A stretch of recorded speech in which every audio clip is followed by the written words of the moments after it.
The Huawei Mate 9 is a phone that's equal parts Samsung Galaxy S7 minus the burning catchy on fiery bit and the iPhone 7, but also mixes in the brand's own design sensibilities inside and out.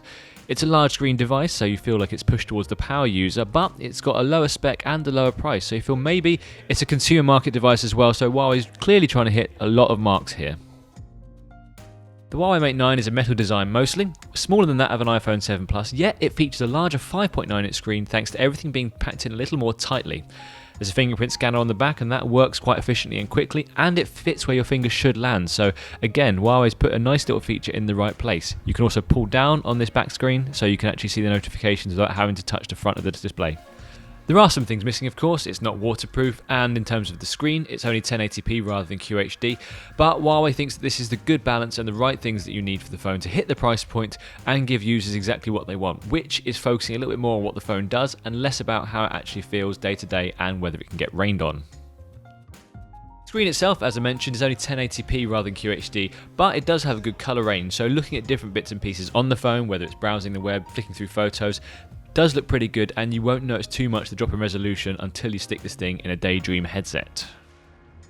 Right, one of the key things Huawei's trying to do with the Mate 9 is make a phone that doesn't slow down. Over 2 years, it will keep going and keep going. This is achieved through cleanup, which means that constantly the phone is looking to see what's going on, whether apps are making loads of mess, and cleaning it up afterwards and giving the phone as much resource as possible to get going through.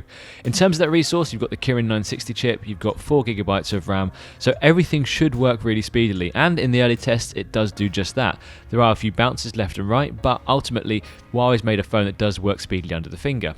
Now, one of the big changes is to the Emui 5.0. Now, this is Huawei trying to say, look, we understand that Emotion UI isn't quite as mainstream as perhaps other phones have made in the past.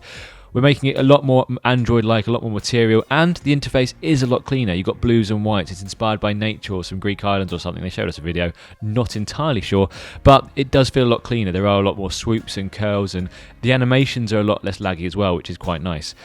And one of the key things, you can enable and disable the app drawer. Huawei's Emotion UI has always been getting rid of the app drawer, which works very well in Asian territories, in the Western world not so much. So now you've got the choice to toggle that on and off. A, it's very quick, which is great, and B, both interfaces work very nicely, so it's up to you really what you like, and if you do get rid of the app drawer, things are super speedy. Fortunately, with this early hands-on, one of the things we can't test is the battery, which is a shame because this should be an absolute monster in terms of how long it can last. First of all, you've got a 4000 mAh battery pack, so this thing should just go and go and go. Plus, you've got a new feature called Supercharge, which Huawei believes can make the phone charge faster than anything on the market. So just 10 minutes is enough to gain 3.5 hours of movie playback. That's something we really want to test, and it seems like over time this could degrade the battery, but Huawei says it's not going to happen. One of the more niche elements of the battery, but is impressive, is the ultra battery mode. Most phones have got that nowadays, which means you can plug it in and the phone will go into an absolute Nokia-like state of stasis and will just use the very basic functions. Turning this on and off usually means the phone has to restart or takes 30 to 40 seconds. With Huawei, it's instant. You turn it on, you save battery, you turn it off, you're back into normal mode, and that's how it should be. We've got a 12 megapixel sensor on one side and a 20 megapixel on the other. The former is an RGB sensor, the standard thing you might find, and the latter monochrome. So Huawei reckons it can interlace these two pictures together and make a better image. This worked quite nicely on the P9, so we're interested to see whether this will work. In the early tests, it seemed to improve things. So for instance, covering one of the shutters means that you can actually tell whether the monochrome is helping anything, and side by side the pictures did seem to be a little bit more bright and in focus. Huawei's tried to make the camera easy to use, giving options for both the auto mode and for the more prosumer camera photographer man. If you just swipe up from the right hand side, you get all the different options, and these do generally seem to work. Exposure improves and also contrast can be tweaked. The Huawei Mate 9 is generally a speedy phone, but not always in the camera. The bokeh effect is okay, but sometimes the edges around the subject can get a little bit blurred, which means you don't quite get that super sharp prismatic effect that you're looking for. We will need to test this camera out properly to see if Huawei has made an industry-leading snapper. It reckons it has done, but again, it thought it had done on the P9, and that did have one or two issues, so it'd be interesting to see if Huawei has improved things there.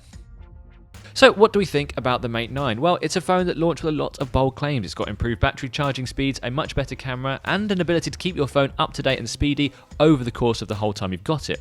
Unfortunately, we can't test all of these claims initially, for instance long-term performance enhancements, but it's hard to say that anything particularly stood out as innovative and exemplary in this smartphone either. It feels iterative rather than bold from Huawei, but then again, it does keep increasing sales of its phone, so perhaps that's no bad thing. Perhaps stepping forward is exactly what this brand needs to do. The Mate 9 does offer some high specs in terms of battery life especially, and the camera, and hopefully this is the phone that can help propel it forward. More players in the market is always a good thing, and the Mate 9 does seem to hit the right marks. As ever, we want to know what you think. Please let us know in the comments below whether the Mate 9 is Huawei's new industry-leading busting phone. Thank you very much for liking, thank you very much for subscribing, and if you want more phone stuff, Tech Radar is the place to come.